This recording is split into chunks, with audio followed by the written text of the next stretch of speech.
नमस्कार प्यारे रसगुल्लों, स्वागत करते हैं आपका अपने YouTube परिवार सूर्या क्लासेस में। आज हम आपके लिए लेकर आ गए हैं एक और महत्वपूर्ण वीडियो। तो दोस्तों, यह वीडियो मुख्यतः क्लास 10th और 12th के होनहार बच्चों के लिए रहेगा, जिसमें आपको आज केमिस्ट्री के जो केमिस्ट्री पोर्शन साइंस में है और क्लास 12th में जो केमिस्ट्री है उसका आज IUPAC करवाएंगे, जिससे आपको एकदम बेसिक से एडवांस तक ले चलेंगे। दोस्तों, आज हम आपके लिए लेकर आ गए हैं दोस्तों IUPAC नामकरण आसान ट्रिक में। किस में लेकर आएंगे दोस्तों? ना आसान ट्रिक में लेकर आ गए हैं। यह नामकरण आपको बहुत अच्छा खासा नंबर दिला कर जाएगा आपके बोर्ड एग्जामिनेशन में। ठीक है दोस्तों, तो आइए आज हम करते हैं क्या दोस्तों, क्रियात्मक समूह और कार्बनिक यौगिकों के बारे में समझते हैं। ठीक है, कार्बनिक यौगिक जैसे हमारा यहाँ देखिए है, जैसे हम बचपन से पढ़ते चले आ रहे हैं। क्लास 9th में पढ़ा हमने, क्या पढ़ा? C1 क्या होता है, C2 क्या होता है, C3 क्या होता है, 1 कार्बन 2 कार्बन 3 कार्बन, ये सब क्या होते हैं। तो आइए 1-2 लेक्चर और आएगा इस IUPAC का और आपका संपूर्ण IUPAC कंप्लीट हो जाएगा। तो आइए सबसे पहले देखते हैं दोस्तों आइए देखते हैं C1 से क्या होता है, C2 से क्या होता है, C3 से क्या होता है। जैसे हमको पता है, अगर 1 कार्बन हमारे पास है इसको हम लिखते हैं मेथ। क्या लिखते हैं दोस्तों? मेथ लिखते हैं। अगर 2 कार्बन हमारे पास है तो इसको हम लिखते हैं एथ, 3 है तो प्रोप, 4 है तो ब्यूट, 5 कार्बन है तो पेंट। इसी प्रकार 6 कार्बन है तो अभी बता रहे हैं आपको हम, 6 कार्बन है दोस्तों आपके पास। अगर आपके पास 6 कार्बन है तो हेक्स लिखेंगे, 7 है तो हेप्ट, 8 है तो ऑक्ट, और 9 है तो दोस्तों नॉन, और 10 है तो दोस्तों डेक लिखेंगे। ठीक है दोस्तों, 10 है तो डेक लिखेंगे दोस्तों। ठीक है दोस्तों, आपको पता चल गया होगा कि 1 कार्बन से क्या होता है, 2 कार्बन से क्या होता है, 3 से क्या है, 4 से क्या, 5 से पेंट, 6 से हेक्स। इस प्रकार 8 ऑक्ट, 9 से होता है नॉन और 10 से होता है डेक। ठीक है दोस्तों, ये हुआ हमारा कार्बन चेन, जिससे हमें पता करना चाहिए। जैसे हम अभी आगे IUPAC कराएंगे जब हम, तो उसमें ये बहुत महत्वपूर्ण भूमिका निभाएगा। क्या दोस्तों? Carbon chain. तो आपकी कार्बन चेन बहुत महत्वपूर्ण भूमिका निभाएगा, क्योंकि इसी कार्बन चेन से आप IUPAC कर पाएंगे। ठीक है दोस्तों, अब आइए देखते हैं क्रियात्मक समूह। जैसे हम अगर हमारे क्रियात्मक समूह में OH लग जाएगा तो क्या पढ़ेंगे लास्ट में? COOH लग जाएगा, क्या पढ़ेंगे? देखिए, single bond O single bond लग जाएगा तो क्या पढ़ेंगे? तो जैसे कि आपको पता है दोस्तों कि अगर OH लग जाएगा तो इसको हम पढ़ेंगे ऑल। ठीक है, जैसे 1 कार्बन के पीछे लग गया OH तो इसको पढ़ेंगे, 1 कार्बन से होता है मेथ। देखिए, 1 कार्बन CH3 और यहाँ लग गया OH। तो ये देखिए, 1 कार्बन से होता है मेथेन, 1 कार्बन से होता है मेथ, सिंगल बॉन्ड से होता है एन, और देखिए यहाँ पर OH समूह लगा है तो यहाँ लगा दीजिए ऑल, तो हो जाएगा मेथेनॉल। समझ में आ गया दोस्तों? उसी प्रकार OIC लगेगा तो अल समूह जुड़ेगा, single bond O single bond लगेगा, या कह सकते हैं हाइफन O हाइफन लगेगा तो ऑक्सी जुड़ेगा। उसी प्रकार देखिए यहाँ पर hyphen C double bond O फिर हाइफन है तो यहाँ पर क्या लगेगा दोस्तों? तो यहाँ पर आपको ओन लगेगा। फिर देखिए यहाँ पर अगर बॉन्ड सिंगल बॉन्ड COOH है तो क्या लगेगा? तो OIC लगेगा। क्या लगेगा दोस्तों? OIC लगेगा। ठीक है दोस्तों, उसी प्रकार NH3 है तो NH2 है तो क्या लगेगा? एमीन लगेगा। क्या लगेगा दोस्तों? एमीन लगेगा। ठीक है, अगर आपके पास X समूह है, X समूह जैसे होता है, X समूह में आता है आपके पास हाइड्रोजन समूह, जिसको हम बोलते हैं X समूह को, जिसमें ब्रोमो, देखिए क्या क्या आता है, ब्रोमो आता है, क्लोरो आता है, फ्लोरो आता है, आइडो आता है। ठीक है दोस्तों, यही सब आपके इसके किसके अंतर्गत आते हैं? तो हाइड्रोजन ग्रुप के अंतर्गत आते हैं। जैसे देखिए यहाँ पर देखिए आपको Br लगा दिए हैं तो ब्रोमो पढ़ेंगे, Cl लगा दिए हैं तो क्लोरो पढ़ेंगे, F लगा दिए हैं तो फ्लोरो पढ़ेंगे। उसी प्रकार दोस्तों देखिए यहाँ पर Br है तो ब्रोमो हो जाएगा, Cl है तो क्लोरो हो जाएगा। हाँ ठीक है दोस्तों, उसी प्रकार F है तो फ्लोरो हो जाएगा, और I है तो आइडो हो जाएगा दोस्तों। ठीक है, ये हुआ हमारा, ये चारों क्या है दोस्तों? तो ये 4 के चारों हमारे हैं हाइड्रोजन ग्रुप। क्या है दोस्तों? हाइड्रोजन ग्रुप हैं, जो कि आपको किससे प्रदर्शित करते हैं? तो ये चारों दोस्तों जो हैं हमारा, ये चारों को हम X से प्रदर्शित करते हैं। देखिए X के अंतर्गत ये ब्रोमो, क्लोरो, फ्लोरो, आइडो आएंगे। यदि फिर हाइड्रोजन लगा रहेगा तो आप समझ जाइएगा कि हाइड्रोजन ग्रुप में ये तत्व आते हैं। ठीक है, उसी प्रकार मान लीजिए आपके पास एक बंध है, सिंगल बॉन्ड जिसको बोलते हैं, वो है तो हमारा क्या हो जाएगा? एकल बंध। एकल बंध होता है दोस्तों। ठीक है, एकल बंध का अगर हम प्रयोग करते हैं, जैसे भी हमने यहाँ पर CH3 देखिए, जैसे हमने अभी यहाँ पर देखा था CH3 OH देखा था ना, तो यहाँ देखिए बीच में क्या हो रहा है, OH जुड़ रहा है ना, तो OH को हम क्या लिखेंगे दोस्तों, तो OH को हम लिखेंगे एल्केन। क्या लिखेंगे, सॉरी, सिंगल बॉन्ड अगर रहेगा आपके पास तो आप क्या लिखोगे, एल्केन जुड़ेगा, अर्थात कर सकते हैं आपके लास्ट में एन समूह जुड़ेगा। क्या जुड़ेगा दोस्तों, एन समूह जुड़ेगा। उसी प्रकार अगर आपके पास डबल बॉन्ड है तो क्या होगा, डबल बॉन्ड है तो आपके पास क्या जुड़ेगा, एल्कीन। क्या जुड़ेगा, एल्कीन। ठीक है दोस्तों, जैसे हमारा हो गया ईन समूह होता है नहीं, जैसे हो गया अभी हमारे पास देखिए, जैसे हम आपको बता दे रहे हैं CH3 हो गया, यहाँ CH2 डबल बॉन्ड OH था, तो देखिए यहाँ पर बीच में डबल बॉन्ड है, तो इसका नाम क्या हो जाएगा, एक कार्बन है, एक कार्बन से होता है मेथ, और कौन सा बॉन्ड है, डबल, तो डबल बॉन्ड से हो जाएगा इन, और यहाँ OH से क्या लगता था, ऑल, तो मेथीनॉल हो जाएगा दोस्तों। ठीक है, उम्मीद है आपको ये समझ में आ गया होगा। उसी प्रकार अगर ट्रिपल बॉन्ड आपके पास आ गया तो क्या होगा दोस्तों, आइए उसको भी देखते हैं।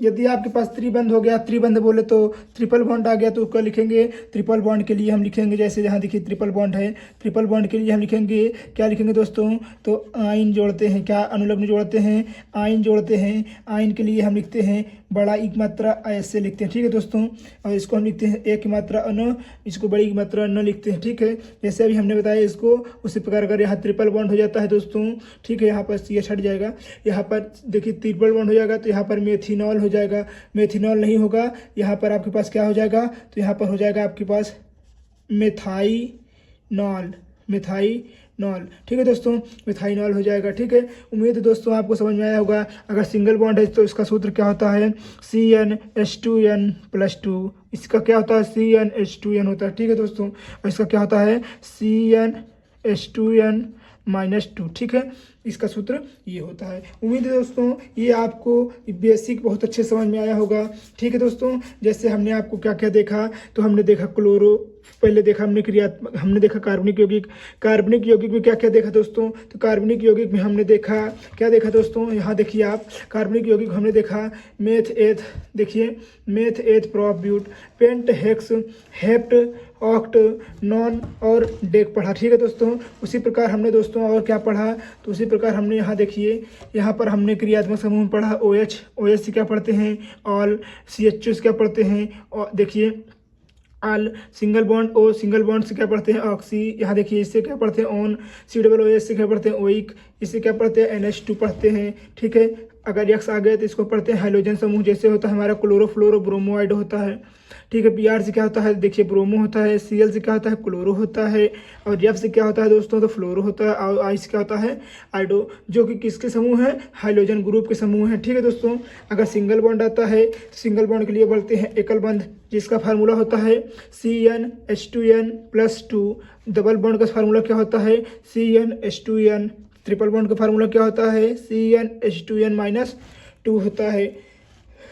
यदि दोस्तों सिंगल बॉन्ड लगा है, इसको हम एकल बंध पढ़ेंगे। एकल बंध हमारा कुछ इस प्रकार एन लगेगा, और लास्ट में अगर यहाँ डबल बॉन्ड है, डबल बॉन्ड के लिए हम क्या लगाएंगे, एल्कीन, एल्कीन बोले तो आइन पढ़ेंगे दोस्तों, सॉरी इन पढ़ेंगे।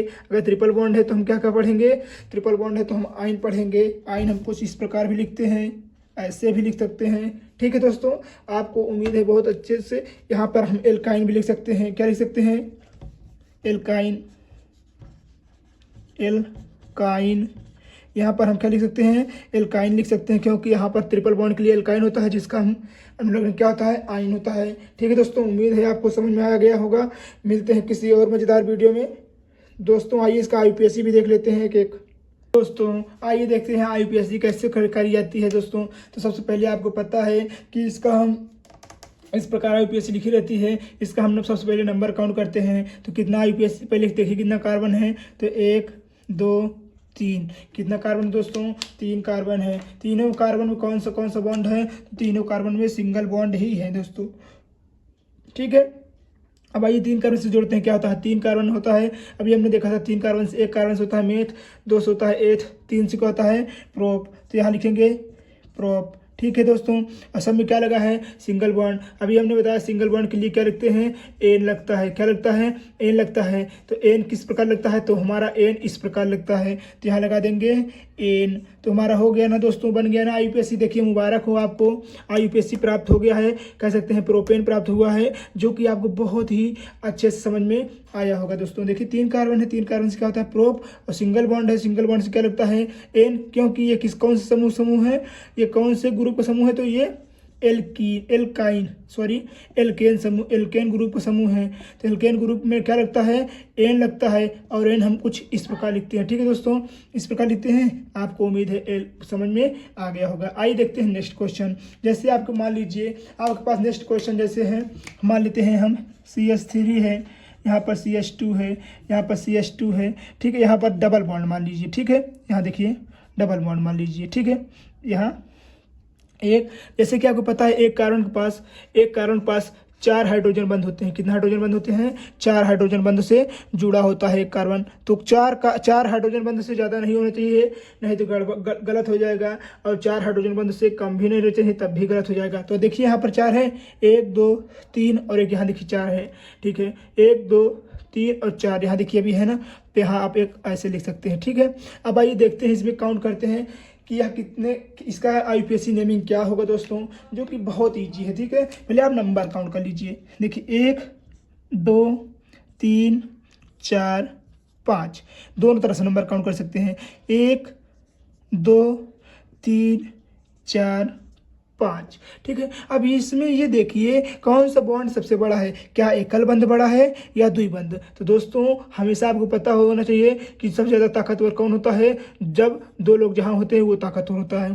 तो दो यानी कह सकते हैं डबल बॉन्ड कहाँ पर स्थित है, डबल बॉन्ड आपको यहाँ नहीं दिख रहा होगा, यहाँ देखिए डबल बॉन्ड यहाँ पर स्थित है, ठीक है, 2 नंबर पे। तो यहाँ लिखेंगे 2 देखिए कितना कार्बन है, 1 2 3 4 5, 5 से क्या होता है, पेंट, 5 से क्या होता है, पेंट होता है, ठीक है दोस्तों। 5 से क्या होता है, पेंट होता है। अब इसमें देखिए सबसे बड़ा बॉन्ड कौन सा है, तो आप कहेंगे सर जी सबसे बड़ा बॉन्ड डबल बॉन्ड है। डबल बॉन्ड का अनुलग्न क्या होता है, तो डबल बॉन्ड का अनुलग्न होता है एल्कीन, जिसमें कौन सा ग्रुप, जैसे एल्कीन तो होता है, और इसमें क्या जोड़ते हैं दोस्तों, एल्कीन होता है। देखिए यहाँ पर देखिए एल्कीन होता है, और यहाँ पर लगाते क्या है, एल्कीन। एल्कीन से हम कैसे लगाते हैं, तो हम लगाते हैं ईन, क्या लगाते हैं, बड़ी ई की मात्रा नो। तो यहाँ लगा देंगे, देखिए पेंट हो गया, 5 कार्बन से पेंट हो गया, और लगाएंगे क्या, इन। तो यहाँ से लगाइए इन इस प्रकार लगाते हैं ऐसे, ठीक है दोस्तों, इन इस प्रकार लगाते हैं। तो उम्मीद है आपको समझ में आ गया। देखिए 2 कहाँ से आया, तो 2 यहाँ से आया, क्योंकि 2 नंबर पे सबसे पास में है। जिधर से पास में हो, चाहे उल्टा हो चाहे सीधा हो, उधर से ही हम नंबर काउंट करते हैं। तो हमारा इधर से पास में डबल बॉन्ड है, तो इधर से हम लिखेंगे 2 हाइफन, ठीक है। और देखिए यहाँ पर कौन सा बॉन्ड है, डबल बॉन्ड है। डबल बॉन्ड से होता है, पहले 5 कार्बन है, 5 कार्बन से होता है पेंट, डबल बॉन्ड से होता है इन, इसलिए हम लिख दिए पेंटीन, ठीक है दोस्तों। उम्मीद है आपको ये भी समझ में आ गया होगा। आइए देखते हैं नेक्स्ट क्वेश्चन क्या है। जैसे देखिए नेक्स्ट क्वेश्चन जैसे हम अपने से बनाते हैं, CH3 single bond, CH2 single bond, triple bond यहाँ मान लीजिए, ठीक है। फिर यहाँ सिंगल बॉन्ड, ठीक है, मान लीजिए आपके पास ये है, ठीक है। पहले आप सबसे पहले क्या करेंगे दोस्तों, तो हमने आपको बता दिया है, सबसे पहले आप नंबर काउंट करेंगे 1 2 3 4 5 6। आप कहेंगे सर यहाँ पर तो कोई कार्बन ही नहीं है, तो बेटा हमने क्या बताया कि एक हाइड्रोजन बंध के साथ एक कार्बन के साथ 4 हाइड्रोजन बंध जुड़े होते हैं। तो यहाँ देखिए 4 हैं, 1 और 3 कितना होता है, 4, 1 और 3 कितना होता है, 4, ठीक है। अब इधर से काउंट करो, 1 2 3 4 5 6। तो दोस्तों इधर देखिए, इधर से भी 3 पे है और इधर से भी 3 पे है, दोनों तरफ सेम है, ठीक है।